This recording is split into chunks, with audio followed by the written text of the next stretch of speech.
Il était une fois un village où se trouvait la maison du petit chaperon rouge. On l'appelait le petit chaperon rouge parce qu'elle portait toujours un chaperon rouge que lui avait fait sa mère Grain. Sa mère lui demanda d'apporter une galette et un petit pot de confiture à la fraise parce que sa mère Grain était malade. Elle partit dans la forêt sans écouter sa maman qui voulait lui dire que le loup était très méchant. Elle rencontra le loup qui eut envie de la manger. Le loup lui demanda: Où vas-tu, petit chaperon rouge? Je vais chez ma mère Grain. Et le loup dit: Je vais par ce chemin-ci et toi par ce chemin-là. On va voir qui est le plus rapide de nous deux. Le loup passa par le chemin le plus court. Il courut de toutes ses forces, tandis que le petit chaperon rouge cueillait des fleurs et jouait avec les papillons. Le loup arriva à la maison de la mère Grain. Il toqua. Mère Grain dit: Ouvre la bominette et la chaudière s'ouvra. Le loup se jeta sur la mère Grain et la dévora. Et le loup se mit dans son lit. Le petit chaperon rouge arriva et toqua à la porte. Elle prit peur en entendant la voix du loup. Pensant que sa mère Grain était très malade, elle entra dans la maison. Elle se déshabilla et s'assit à côté du loup. Le petit chaperon rouge dit: Ma mère Grain, que vous avez de grandes jambes. C'est pour mieux couvrir mon enfant. Que vous avez de grands bras. Pour mieux embrasser mon enfant. Que vous avez de grandes oreilles. C'est pour mieux t'entendre, ma fille. Que vous avez de grands yeux. Pour mieux te voir, ma fille. Que vous avez de grandes dents. C'est pour mieux te manger. Et juste avant que le loup attrape le petit chaperon rouge, celle-ci s'enfuit dans la cuisine et attrapa du poivre et l'enfila au-dessus de la truffe du loup. Le loup éternua la mère Grain, et le loup s'enfuit par la fenêtre. Le loup suivit les petits cochons qui s'échappaient de chez la fermière. Un monsieur avait dit qu'il était temps de les manger, donc ils s'enfuirent pour construire leur maison. Le loup arriva et s'approcha de la maison de paille et de la maison de bois. Et il dit: Je vais vous péter dessus et vous allez tomber dans les pommes. Le petit cochon de la maison en bois lui répondit: Ah non, par le poil de mon menton. Celui de la maison de paille répondit: Tu peux te brosser, Martine. Le loup souffla les deux maisons en même temps. Les deux petits cochons prirent peur, se serrèrent l'un contre l'autre. Ils ne savaient pas où aller. Ils coururent pendant longtemps, firent des zigzags. Le loup les rattrapa, mais se prit un arbre dans la tête. Ils arrivèrent dans la maison de briques. Le loup dit: Ouvrez-moi, petit cochon, s'il vous plaît, sinon je vais chercher un canon pour vous éternuer. Le troisième petit cochon répondit: Non, t'as qu'à te manger un hérisson. Le loup n'y arriva pas et passa par la cheminée. Il tomba dans la marmite. La marmite était trop chaude. Il sauta et atterrit dans une petite île. Il se baigna pour se rafraîchir et aperçut les 7 petits chevreaux qui se baignaient un peu plus loin. Les 7 petits chevreaux se séchèrent au soleil et rentrèrent dans leur maison. Leur mère leur dit: Je vais aller chercher des fraises, des fruits, des bois et du sel pour qu'on les mange ce soir. Faites attention au loup, vous le reconnaîtrez. Il a une voix rauque et les pattes noires. Le loup vit la mère partir. Ha ha ha! Ha ha ha! Se dit le loup. C'est le bon moment pour aller les dévorer. Le loup frappa à la porte. Bonjour les enfants, c'est votre maman qui rentre. ouvrez-moi la porte, c'est moi, votre maman qui rentre, ouvrez-moi la porte. Dit le loup à la grosse voix, et les petits chevreaux lui répondirent. Notre mère nous a dit que tu avais une voix rauque. On sait que c'est toi, le loup. On parie que tes dents font même peur au beefsteak. Le loup démasqué courut au village, et il arriva chez l'épicier pour acheter du miel, et l'avala tout d'un coup. Il fit un long chemin et revint chez les 7 petits chevreaux. Il frappa à nouveau à la porte et leur dit: Bonjour les enfants, c'est votre maman qui rentre. Ouvrez-moi la porte, c'est moi, votre maman qui rentre. Ouvrez-moi la porte. Le plus petit des chevreaux lui dit: Tu es notre maman, ta voix pourrait bercer les fleurs. Mais les autres aperçurent sa patte noire à la fenêtre et ajoutèrent: Non, tu es le loup. On voit ta patte noire. Et notre maman a une patte d'un blanc miraculeux. Le loup, mécontent, partit à la boulangerie et ordonna au boulanger de lui donner de la pâte à pain et de la farine. Le boulanger, qui était robuste, refusa.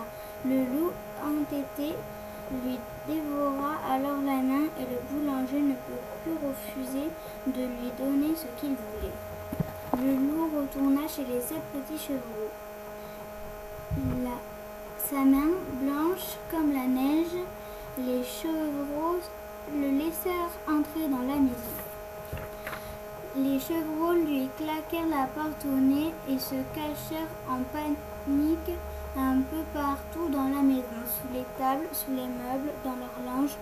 Le loup força la porte et la déchiqueta en deux. Il chercha les chevreaux partout et il les dévora tous, sauf le plus petit caché dans l'horloge. La mère entra, la porte était grande ouverte, elle appela ses enfants seuls. Le plus petit lui répondit et lui raconta que ses frères et ses sœurs étaient dévorés par le loup. La mère partit à la recherche du loup. De son côté, le loup faisait une grosse sieste près d'un pommier.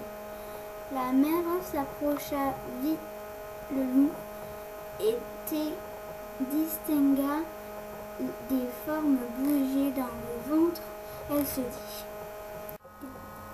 Mes petits seraient-ils toujours en vie? Par chance, le loup les aurait-il avalés tout crus? La mère dit au plus petit: Va vite à la maison chercher un ciseau, du fil et une aiguille. Le petit partit en courant et sa mère l'attendit avec impatience. Une fois le petit revenu, la mère découpa avec prudence le ventre du loup. Tous les enfants sautèrent dans les bras de leur mère. Elle versa le sel dans le ventre du loup puis referma. À son réveil, le loup eut très soif et il partit boire à la rivière, mais il tomba dans l'eau et le sel absorba toute l'eau de la rivière. L'eau fit tellement de pression dans le ventre qu'elle ressortit par les fesses en transformant le loup en fusée. Le loup s'envola comme un ballon qui se dégonfle, déversant toute l'eau au-dessus de la forêt et atterrit devant la maison d'un jeune garçon. Pierre regardait par le trou de la clôture du jardin. Son grand-père lui avait dit de ne pas sortir car le loup rôdait dans les parages. Pendant que le papy fit la sieste avec son chat, Pierre alla chercher la clé du portillon et partit dans la ferme. Il vit l'oiseau et le canard se disputer. Au même moment, le chat arriva à pas de rebours, prêt à bondir sur l'oiseau. Pierre cria: Attention! Et l'oiseau s'envola sur une branche. Le grand-père arriva en colère, prit Pierre par la main et l'enferma à double tour chez eux. Pendant ce temps-là, le loup arriva dans la prairie. Le chat prit peur et grimpa à l'arbre, tandis que le canard jouait dans la mare. Le loup courut après le canard et finit par le manger tout cru. Le loup avait toujours faim et alla au pied de l'arbre en regardant l'oiseau et le chat depuis son jardin. Pierre observa la scène. Il prit une corde, grimpa sur le mur, puis alla sur la branche, dit à l'oiseau de tourner autour de la gueule du loup pour le distraire. Le loup s'énerva en essayant d'attraper l'oiseau. Pierre en profita pour capturer le loup avec la corde en l'accrochant par la queue. Au même moment, les chasseurs arrivèrent. Pierre leur cria. Ne tirez pas, moi et l'oiseau, on a capturé le loup. Aidez-moi à le ramener au zoo. Sur le chemin, Pierre regretta et passa un pacte avec le loup. Si tu relâches le canard, je te rends ta liberté. Le loup accepta, il recracha le canard et s'échappa en courant à la recherche de nouvelles proies à dévorer car il avait encore faim. Le loup rencontra à nouveau le petit chaperon rouge dans les bois. « Ah, ne me mangez pas !» cria-t-elle. Il rentrait chez le loup pour boire un café et discuter des amis du petit chaperon rouge. Ah, je connais quelqu'un qui s'appelle Pierre, je ai un peu graffouillé. Après avoir fini le café, le petit chaperon rouge s'en alla en promettant au loup de le revoir bientôt. Le loup se promena dans la forêt et d'un coup il entend. Pas un geste. Il se retourna et se retrouva nez à nez avec un petit garçon maigrelet. Qui es-tu? Pierre, je suis un petit ami de petit chaperon rouge. Alors elle m'a donc menti. Pensa-t-il. Dans mon élevage, j'ai 3 cochons parlants. Avant d'aller les voir, on vient boire un thé. Vu que Pierre, le maigrelet, ne lui donnait pas faim, le loup accepta. 1 heure après, ils allèrent voir l'élevage de cochons. Arrivé là-bas, le loup eut faim. Devant les 3 petits cochons bien gras. Nous avons 8 voisins, mais plutôt 7 parce que leur mère est toujours dans la forêt à chercher de quoi manger. Ne nous mangez pas, nous sommes pleins de boue, ce serait mauvais pour la santé.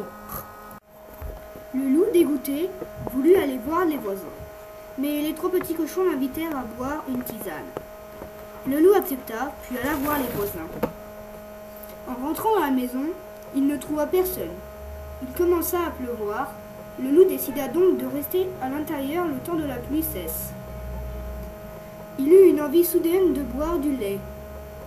Il prit celui des 7 petits chevreaux.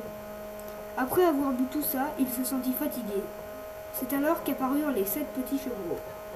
Les 3 petits cochons, Pierre et le petit chaperon rouge. Le loup demande. Mais pourquoi avez-vous fait ça?